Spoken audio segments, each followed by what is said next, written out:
Focus on Headline.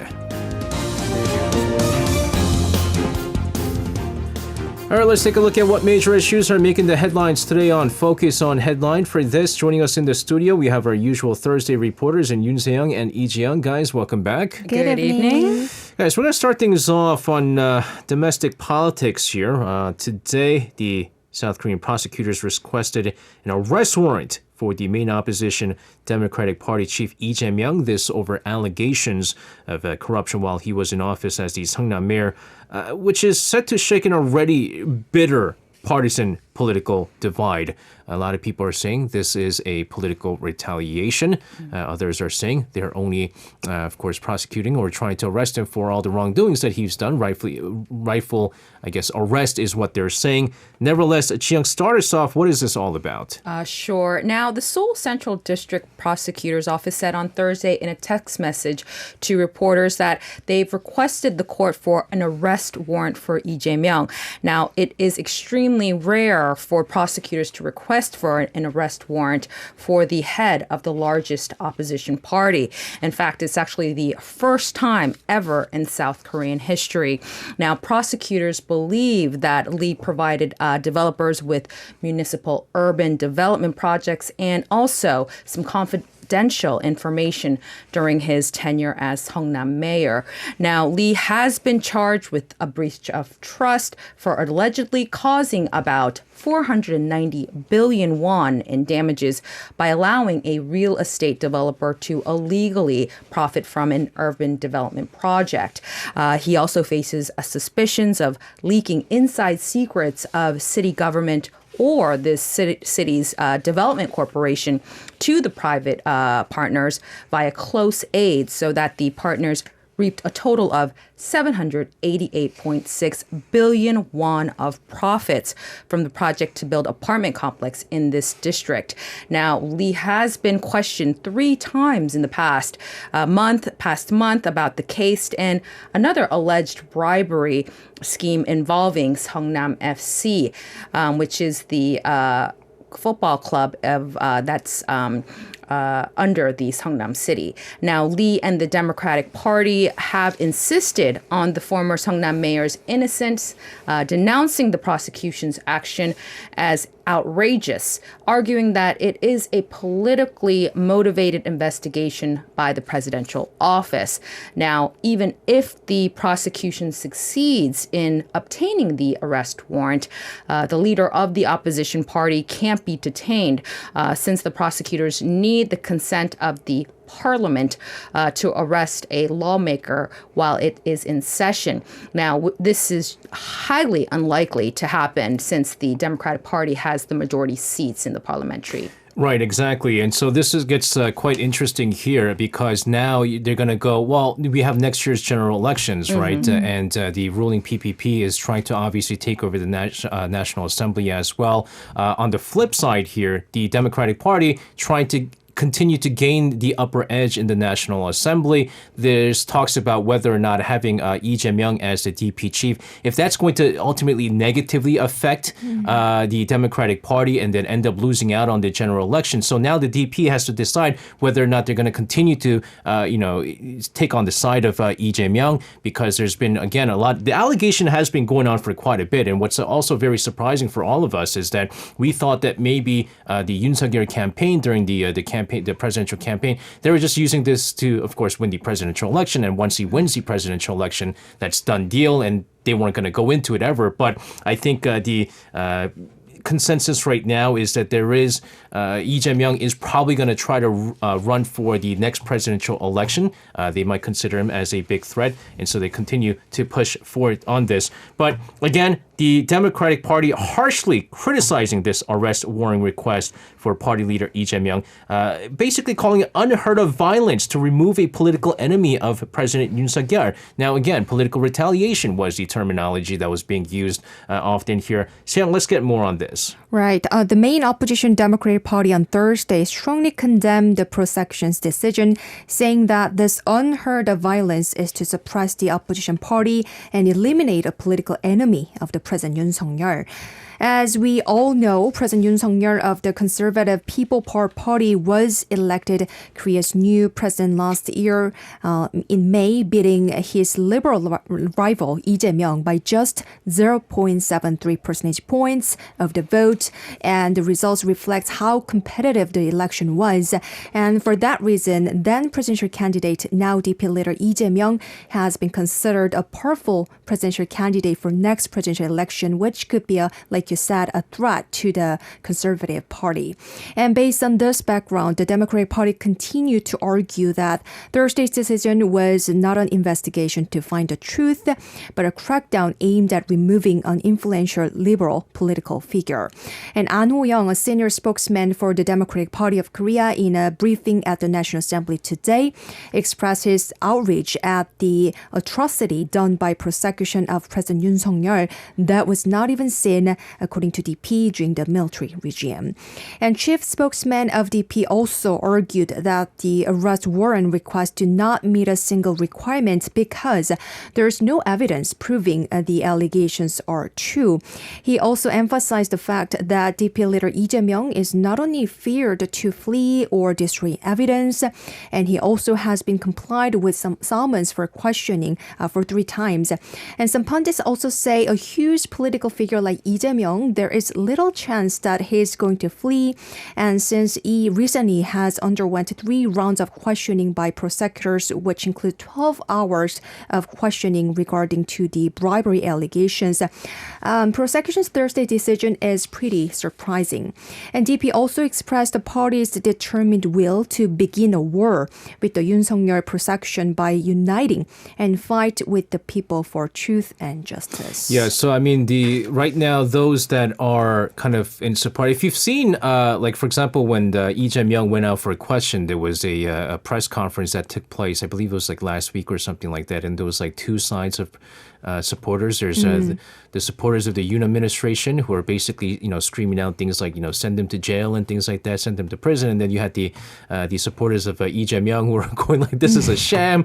This is a... And I mean, the reason why there is a lot of criticism, of course, from the supporters of, Lee Jae-myung is that, again, because of President Yoon Suk-yeol and his background as the former Secretary General, Prosecutor General, right? And so they're saying that, well, a lot of his people are prosecutors, right. And so they're siding with the president and the ruling PPP. But that's also a very dangerous allegation to say at this time.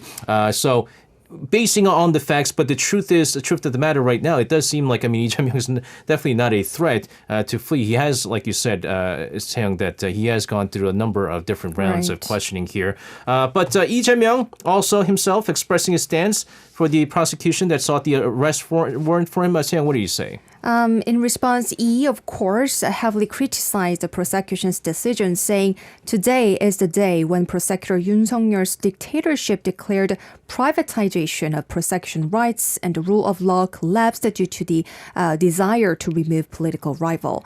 And the remark came at an emergency meeting held at National Assembly Thursday afternoon. He added that with the largest investigation ever, more than 100 raids and hundreds of people involved, it makes no sense when the prosecution insists that there is still evidence to destroy. And he warned that it would be judged by the people and history. The ball, of course, now on the National Assembly's court to approve Lee Jae-myung's motion for the arrest warrant there. Again, we did mention that it is highly unlikely with the National Assembly dominated by the current main opposition Democratic Party. But what's the ruling People Power Party going to do to get any chance of getting the motion approved here, Jiyoung? Yeah, now, as you mentioned, the only thing that they can do is to win over a number of Democratic Party lawmakers and sway the votes. But so that's why People Power Party lawmakers have urged the parliamentary members of all parties to consciously cast their votes when the prosecutor sends its motion to arrest the main opposition leader. Now, People Power Party leader Chung Jin-seok called on his fellow assembly members to ensure that they do not go down in history as culprits who betrayed their conscience. PPP spokesperson Yang Ge-mi also also said in a column that Lee Jae-myung brought this upon himself, and it's the right thing to arrest someone if they refuse to testify, silence the people involved, and attempt to destroy evidence. Now, also, PPP floor spokesperson Kim Mi-ae chimed in and said that the National Assembly should no longer be a refuge or hideout for criminals, and hopes that members of the National Assembly do not make the mistake of advocating corruption again. So they're just pretty much urging all of the Democratic Party members or independent lawmakers to just accept this motion. So now we have the prosecution's request for this arrest warrant for DP leader Lee Jae-myung, and this kind of means that, again, it's going to require the parliamentary consent, or whether or not they're going to actually go ahead and arrest a sitting lawmaker, not to mention the leader of a main opposition Democratic Party here while the assembly is in session. Let's talk about what the pundits are predicting is the possibility that there actually is going to be some sort of approval to arrest Lee Jae-myung, because again, it does seem like very slim chance that it's going to happen. So you have more on this. Right. Like Ji-young briefly explained in the beginning, under the Constitution, sitting lawmakers have the privilege of not being arrested or detained without the consent of the National Assembly during the session unless they are caught in the act. And South Korean National Assembly has begun its February extraordinary session on February 2nd, and now it is necessary for the prosecution to obtain the National Assembly's consent to arrest Lee for questioning during the session. And the Seoul Central District Court will require the prosecution to win the parliamentary agreement for Lee's arrest, and afterwards, the Ministry of Justice will take over the request from the Supreme Prosecutor's Office and submit the request for consent to the National Assembly after getting approval from the president. And the request should be reported by the National Assembly Speaker during the first plenary meeting, and the National Assembly needs to put it to a vote within 72 hours after a day. And for now, the request for parliamentary consent is expected to be reported to the National Assembly on the 24th of this month, and the National Assembly's voting will take place around the 26th of this month. And according to the result of the vote, the National Assembly submits an official notice to the Ministry of Justice, and this is delivered to the court through the Supreme Prosecutor's Office and the Prosecutor's Office that is in charge of this case. If approved, the date for court's warrant review will be set, and if rejected, the warrant will be dismissed without questioning. And the entire process is quite complicated, and so far only 16 cases out of 61 arrest requests for sitting lawmakers have been approved. And this is the first time in South Korea's constitutional history that the prosecution has made a request against the head of main opposition party. The National Assembly will also feel pressured to make a decision, but pundits predict that since DP has a majority of the seats, it is highly unlikely that the arrest warrant for Lee will be passed. Yeah, but at the same time, I mean, this itself is going to be symbolic in many ways, and I think I keep mentioning next year's general elections. I mean, you guys have, for our listeners out there, the 2024 general election is going to be huge. It's going to be monstrous, right? And so you already know what the two main parties are going to use against the other parties right now. It's highly likely that the ruling People Power Party is going to continue push forward the fact that the DP was protecting Lee Jae-myung despite the allegations there. And if you remember, one of the main reasons for why Lee Jae-myung probably lost out on the presidential election is because of the Daejang-dong scandal, right? I mean, there's a lot of people who are kind of going, well, I would have probably picked Lee Jae-myung if it not for the scandal there. That scandal kind of got me, and so I wasn't. There was a lot of people that did that, and if you, the presidential election, like you said, 0.73 percent points in difference there. That was the huge difference, and so now the PPP is probably going to go, look, they're still protecting Lee Jae-myung, and they're probably going to use that to, of course, garner a lot of the votes and try to take back the National Assembly. Whereas you know the Democratic Party is probably going to then use the Lee Sang-min card here and go, listen, I mean, the PPP, they're protecting someone who is probably responsible for the Itaewon tragedy, and so it is going to be a huge political ruckus between the two. And so again, I mean, we still have more than a year until the General Assembly, and so you know that this political rift is going to continue on. And we'll continue to keep a close tab on this because it is going to get very interesting here. Let's move on. We did kind of briefly talk about this yesterday, but on Wednesday, South Korea's 3 major mobile carriers unveiling that plan to give customers who are not registered for unlimited packages the 30 gigabytes of free data. I think LG U Plus has a sort of a different thing where they match the amount of gigabytes that you have. Seems as though presidential office does not think that the 30 gigabytes is enough to ease the burden of the telecommunication costs. Chi-young, can you tell us more about this? Yes. Now, after the 3 mobile carriers announced their plan, the presidential office expressed that an additional 30 gigabytes of data for 1 month just isn't enough. An official from the presidential office said in a phone call with Yonhap News that an extra 30 gigabytes won't be much of help to people who are actually struggling to pay bills.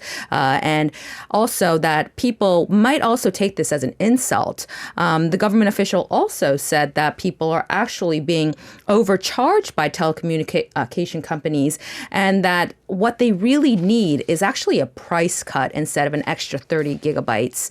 Now, President Yoon has a strong perception that the 3 telecommunications companies are not fulfilling their social role and only reaping the benefits of oligopoly. Excuse me. Oligopoly. That was a word that I had a hard time pronouncing yesterday, oligopoly. Too. Now, these 3 companies are sharing such a big pie in the market. So it's easy for them to kind of gang up together and then hike up the prices.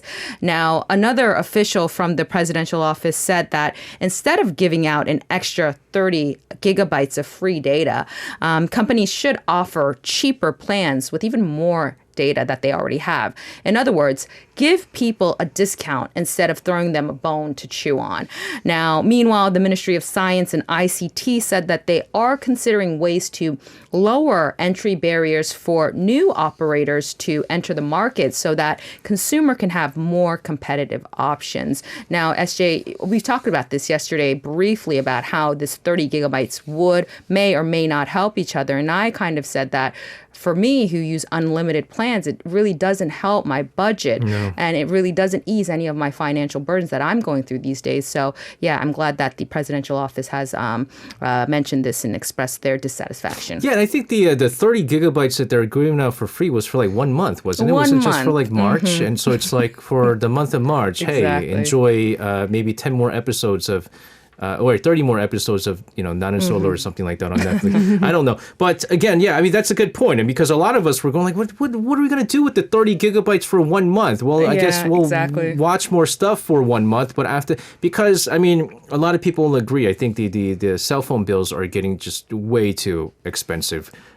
these days. And so hopefully there is some discounts on that front. Mm-hmm. In the meantime, Finance Minister Choo Kyung-ho on Thursday expressed his willingness to advance the timing of improving trade balance through enhancing the country's fundamental export structure and energy-saving movements is what he said. Seung, tell us more about this. Well, Finance Minister Choo Kyung-ho held an emergency meeting at Seoul Government Complex on Thursday to discuss ways to ease Korea's trade deficit. And as we talked about it several times before on the show, the nation's export market is not doing well right now. Its trade deficit recorded $47.5 billion last year, the worst figure since 1956 when related data were first compiled. And exports in January also fell $46.3 billion or 16.6%, so it continues to fall. Addressing the nation's economy that has been sluggish in exports and trade, Choo said the recent trade deficit is mostly due to 3 major factors: high energy cost, a slowdown in demand for semiconductors, and China. And regarding China, he said, we have to wait more to witness the impact of China's reopening on global economy. He then said, although major institutions are predicting a rebound in exports, including semiconductors in the future, efforts from the entire nation are required to advance the timing of improving the trade balance. Choo said he stressed that to overcome the situation, the government will focus on diversifying the market and strengthening other export products to avoid depending on one particular sector. And the reason he mentioned this is because South Korea is heavily reliant on semiconductor exports and especially to Chinese markets. So it's necessary to broaden the export market and products as well. And with government's efforts, he also urged citizens to join in a collective effort by saving energy, as the government believes expensive energy is one of the major reasons that causes trade deficit. And South Korea indeed imports nearly 93% of its energy and natural resources consumption from different countries. But some criticize that as government's role and responsibility to deal with the structural problems and prepare policies accordingly. And some also say the remark was inappropriate, especially when many people are struggling with energy bills amid freezing weather. It's interesting with the export, the export trade balance deficit that we're seeing. Majority of that is because of the slowdown in demand for semiconductors in China. Yet, of course, we saw like the United States pushing for countries like South Korea to start banning exports of semiconductors. And we were saying, I mean, if a large chunk of that is going to China, I mean, can we really afford to do so? And at the same time, this statement by Finance Minister Choo Kyung-ho to say that, to diversify, well, I mean, which is right to diversify the export portfolio for obvious reasons out there, but it also kind of makes it sound like, well, we're going to try to rely less on China. Can we really afford to rely less on China? And China might take this message as a different way, going, all right, it seems like you're leaning towards the United States, and maybe eventually announce plans to, ban exports of semiconductor goods to our country, and it's done and over with ourselves. Can we really afford to do that is the big question. Choo also announcing his plans to create a regional innovation ecosystem by fostering local SMEs. What's this about, Jae-myung? Right. He mentioned the problem of rural communities that are in danger of being disappeared. He said as the population continues to decline amid shrinking business activities and job losses in the non-metropolitan areas, it's urgent to create a corporate-centered regional innovation ecosystem using local technologies and resources. And the finance minister pledged that the government will reorganize the regional major industries, currently being fostered in 14 cities and provinces, focusing on national strategic technology and fostering local SMEs. In the meantime, South Korea's Vice Minister of Trade and Industry has gone to the United States to meet his counterparts to discuss a wide range of issues that, of course, requires close cooperation between the allies. Jae-myung, let's get the details of this. Sure. Now, South Korea's first Industry Vice Minister Chang Young-jin arrived in the States on Wednesday and said that the topics of discussion with the U.S. counterparts will include the Inflation Reduction Act, as well as U.S. import quota on South Korean steel products. Now, Chang's trip to the U.S. follows a series of high-level discussions between the allies over Seoul's concerns related to the IRA, which will provide government tax cuts of up to $7,500 US who purchase new electric vehicles. Now, the tax incentives, however, are only offering to the vehicles assembled in North America and those built with batteries that use a certain amount of minerals produced in this region, potentially putting foreign-made electric vehicles, including those from South Korea, at a significant disadvantage in what many describe as a violation of the World Trade Organization regulations on a national treatment. Now, the U.S. government recently announced implementation guidelines of the IRA that entitled foreign-made electric cars to also tax benefits when they are sold for commercial use. So the Korean Vice Industry Minister believes that the new guidelines somewhat reflect South Korea's automakers, but that's not 100% sure. so far that we know of. Now, the U.S. Treasury Department is also scheduled to announce provisional regulations to key minerals and also battery components next month. And the Korean government is persuading the U.S. to include South Korea as one of the countries to provide the U.S. these key battery components. Now, the Ministry of Trade, Industry, and Energy of South Korea earlier said Chang will also meet with senior officials from the U.S. Commerce Department and also the White House during his 3-day stay. You know, one of the surprising, it's kind of related, I guess, to EVs, but sales of Hyundai and Kia Hyundai EVs in the United States since 2000, I want to say 2008, was it? When did they first start selling it? Anyways, they've only sold a total of 100,000 units of electric vehicles from Hyundai so far. That was shocking to me because I thought a lot of people were purchasing it. And obviously last year, ever since the IRA was put into effect, they did see a huge dip in sales of Hyundai and Kia EVs. And so, I mean, there's a continual push to somehow get an exemption for the next, like at least a grace period for 3 years, but so far the U.S. has kind of said, we'll continue to discuss it, but there's just never any other updates aside from that, and it's quite frustrating here despite the fact that the U.S. continues to demand more stuff from South Korea. Let's move on here, talk about the ongoing push to help the two countries that have been impacted heavily by the massive earthquakes in Turkiye and Syria. This time, the South Korean government previously announced that it was planning to send a second disaster relief team to Turkey on Thursday. The second team is set to leave for the quake-stricken country tonight. Sam, let's get the latest. Right. Just like we talked about it yesterday, the second team comprises 21 members. They will leave for Turkey tonight at 11 p.m. Korea time. And the team will include 10 medical workers, 5 officials from the Korea International Cooperation Agency, and 2 foreign ministry officials. And private organizations that include the International Council for Development and Cooperation, Good Neighbors, and the Korea Food for the Hungry International and World Vision will also participate. Unlike the first relief team, which consisted of 49 defense personnel and 62 fire department personnel, the second team focuses on medical workers and the involvement of private sector. And the government explains that the main task is not to conduct medical activities directly there, but to identify future demand and focus on recovery and reconstruction. And this is because, according to experts, healthcare accounts for a large proportion when it comes to recovery and reconstruction of a community. And the second group of relief team, which will depart for Turkey tonight, will operate for about 7 days, and the duration of the activity may be extended depending on the local situation. And they will also deliver 55 tons of relief goods, including tents and blankets, to the Turkey Disaster Management Agency. And the Ministry of Foreign Affairs says it plans to actively cooperate with related ministries and the private sectors so that the support requested by Turkey can be provided in a timely manner.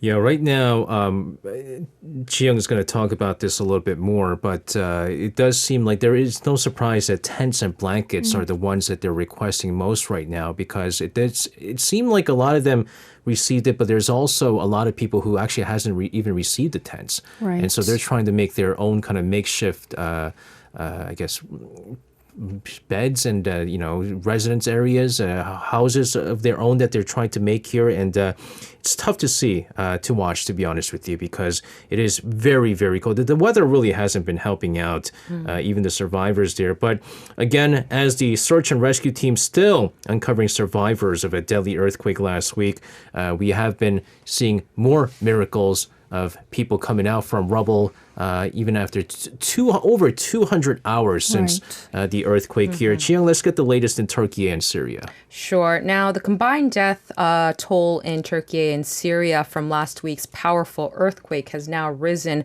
above 41,000, but a handful of people are still being rescued from the rubble.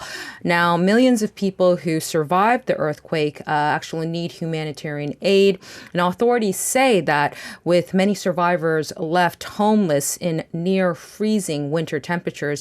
Rescues are now few and far between, unfortunately.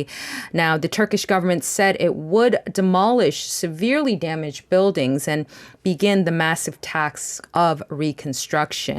Now, over 50,000 buildings have either collapsed or sustained heavy damage during the earthquakes. And in Hatay province, Hatay province, half the buildings collapsed or were so badly damaged that they need to be torn. Half of them need to be torn down. Meanwhile, humanitarian organizations are trying to scale up operation in Syria to meet the massive needs because it's a different story in Syria. The United Nations estimates that 2.5 million Syrian children have been affected by the earthquakes and are in desperate need of basics, including clean drinking water and shelter. Now, we also have to remember that Syria has been in a civil war for 10 years, and the health system is amazingly fragile. So a lot of the support that South Korean governments and South Korean private organizations are giving to is actually towards Turkey. So if we can actually lend a hand to Syria at a time like this, it would be a really great moment for humanity. It is really difficult at this time for a number of reasons in why it's so difficult to send in aid into Syria. Mm-hmm. And from the reports that I read recently was that the total number of people who have been displaced, right? So they've so far calculated that in Turkey, it's about 1 million. That's a lot, right? Now, if you go into Syria, they're saying about 5.8 million people have been displaced in just the northwest Syria alone, right? That's a lot of people that are displaced by this. But the fact of the matter is, because of the political situation there, it is very hard to send in the aid into Syria. Also, I mean, we talked about like the diplomatic odds that some of the countries are at with Syria, which is why I believe... I want to say the UK. I think it might have been the UK. UK might be kind of overlooking these sanctions and still kind of lift some of the sanctions and so that they could send in aid into Syria. And so hopefully these are some of the things that we're looking at right now, because as it's great as it is to see Turkiye getting a whole lot of assistance from the international community, you're not seeing a whole lot of that for Syria. But again, there are obvious reasons for why that's happening. But many countries, including South Korea, pledged to provide aid through United Nations to Syria upon United Nations request. So that's a good news. Yeah, and they're having to go through other, ways in order to, and that's what other countries are doing. I mean, they can't directly do it, so they're going through like certain organizations and things like that. But what we're also seeing is like diplomatic relations are improving because neighboring countries that have been at odds with, countries like Turkey and Syria, they have joint relief efforts since last week's, devastating earthquake. We've mentioned this before. Sometimes at times like this, you need to set aside any kind of diplomatic differences, and you think about the people in the country and not the governments or anything related to the government. Seong, let's tell us more about this. Sure. According to DPA and Reuters on Wednesday, Turkish Foreign Minister Mevlut Çavuşoğlu and his Armenian counterpart Arirang Mirzoyan held a press conference in Turkey and said both countries are willing to fully restore their bilateral relations. Indeed, the development of relations between the two countries has already begun last weekend. The border gate between two countries opened last Saturday for the first time in 35 years, and this was for aid delivery. And Turkish Foreign Minister Çavuşoğlu also thanked Israel on Tuesday for its support after the Israeli relief team rescued 19 people from the rubble. And in response, Israel's foreign minister said that direct flights between Turkey and Israel will also be resumed. So it seems like the world, which has long been suffered economic and diplomatic conflicts and prolonged war, is uniting for the first time in many, many years. Patrick Pierzer chiming in on our live YouTube saying some of the destroyed buildings in Syria look like a bomb would have dropped into. And the unfortunate thing about Syria is, was it Ji-young, you mentioned the Civil War some 10 years ago? If you look at Syria before the Civil War, it was actually a very, very beautiful, beautiful country. Yeah. And there's a lot of very historic artifacts, structures, and a lot of UNESCO heritage sites that absolutely gorgeous. A lot of that had been destroyed by rebel groups and terrorist groups, and Al-Qaeda getting into it, and then destroying all this place. And it was already kind of not looking like the Syria that we've known before the Civil War. And you're absolutely right, Patrick. If you look at the pictures of pre-earthquake, post-earthquakes, very different. Same goes with Turkey. But my biggest concern at this time is not just the reconstruction efforts, but right now at this time, even for those that have survived the earthquake, they are struggling quite a bit. There's disease that's spreading around. They're in shortage of clean water, which makes it even tougher.